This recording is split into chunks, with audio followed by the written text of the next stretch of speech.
Can we have a next presentation? I think let's go on to the next because yeah. we are running short of time. Yeah, next presentation, Dr. Avdesh. Yeah, good afternoon once again. Can I have the screen, please? So the next presentation is on autologous blood assisted scleral fixation of intraocular lens. So glue diol is effectively used in management of aphakia. We know the complications with sutured IOL and cost because of glue which is used in glue IOL. And flange IOL is a recent addition, but haptic exposure and IOL tilt are known. So this is, I would like to draw your attention to one of the recent editorials in JCRS, wherein they have raised concern about flange erosion and exposure and risk of endophthalmitis. So we have tried to address these two issues in this innovation. First, we make two scleral pockets to cover the flanges. And second one, we use autologous blood instead of fibrin glue. And we believe that the technique is more replicable and more predictive. So there are two components of this innovation. First is making these scleral pockets which are 180 degree apart, which cover the flange and make the IOL stable, and using the autologous blood to glue the conjunctiva, which is safe and cost effective. This was also awarded in one of the armed forces meetings in 2020. So this is the technique. After we mark the conjunctiva 180 degrees, then we mark 2 points which are 2 millimeters, and here we make a lamellar scleral tunnel. And if there is any other vitreoretinal procedure is required, we complete the vitreoretinal procedure. And then we go ahead with the insertion of the IOL depending on the type of IOL. And now through this lamellar scleral tunnel, we pass a 26 gauge needle, which is visualized in the pupillary area. And then haptic is tucked into this needle. And following the curve of the globe, we come out.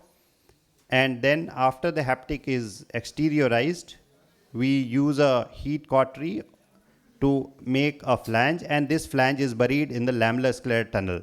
And the steps are repeated for other side, and this flange is also buried in the lamellar scleral tunnel. Here we see there is a pool of blood collected. We gently iron this conjunctiva over this pool of blood, and within 10-15 seconds it gets glued.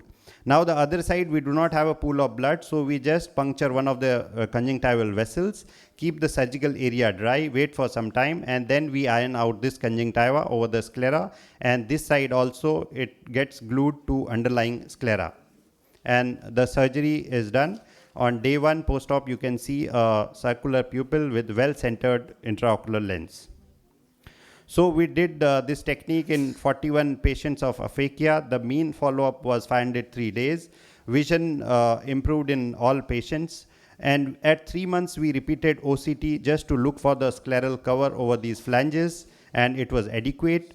We used shim imaging to look for IOL tilt, and it was acceptable in vertical and horizontal meridian. There were no cases of optic capture, haptic exposure, endophthalmitis, RD, or IOL dislocation. So this technique is not dependent on fibrin glue, and there is no hassle of proper storage, infections, reconstitutions, and availability of the glue. And we are using this blood within the sterile surgical field, so it is superior. And also lamellar scleral tunnels under direct visualization ensure adequate intrascleral length of the haptic. There are well-defined entry and exit points, adequate cover to flanges, and it is easy to master and with less instruments and better outcomes. This technique was also published in IGO in 2020. Thank you. Thank you, Dr. Avdesh. That was really excellent. Dr. Maiti, please, your comments. Yeah, I think it's an excellent study. It is pretty much similar to the Yamanese technique. Yes. The only difference is that we are putting the blood instead of glue, which is used in some cases. So I just wanted to know, is there any comparative study you have done with the Yamanese technique? Because the Yamanese, for the learners, the problem is the tilt. Initially, the tilt is a problem in the Yamane. Sir, we have tried to compare with traditional glue diol and Yamane technique, but the sample size was not adequate. It was almost 10 patients we compared. The IOL tilt in shim imaging in Yamane's technique was roughly around 6 to 7 degrees. also in some of the patients. But here it is less than 2 degrees, which is because we are directly visualizing what is our entry point and what is the exit point. Because in Yamanese, sometimes because of conjunctival ballooning or less intrascleral length of the haptic, It's there could be- subconjunctival. Yeah, it's subconjunctival. Plus the haptic exposure, maybe the time will tell that how well the time is spent. So as we accumulate more evidence, we will have to see what happens to those lenses. And Is it the autologous blood that you are using? It is responsible for the less tilting? no, sir. It is because we are making a longer intrascleral length of the haptic, because we are looking at what is our entry point and exit point, and we are measuring it. For that we require a limited peritomy, which we are doing and sealing with the blood. Blood has no role in making it more stable. To measure the pseudo-phacodonosis, because in glued IOL, the pseudo-phacodonosis is not there at all. Not there. Whereas in Yamane, we found in our study, Sir. as well as Amar study as well, Yes. Yamane, the pseudo-phacodonosis is there. Correct. So there is some amount of movement of the lens as well. Yes. So I'm sure in this, because in the glued IOL, the resilience is much better than the autologous blood. Even in pterygiums, we have seen that.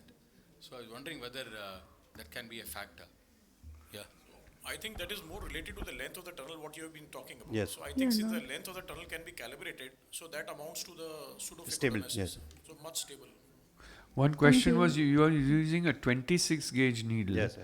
So we have done some studies where you'd put a haptic into 30 gauge, 27 gauge and 26 gauge. So we found that the 26 gauge bore is too big for a haptic size.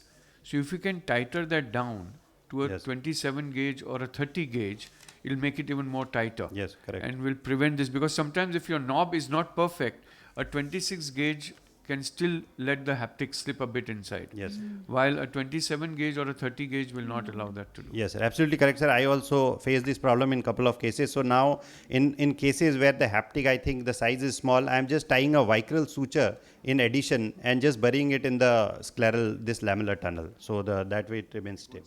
Yes. Thank you, Dr. Avdesh.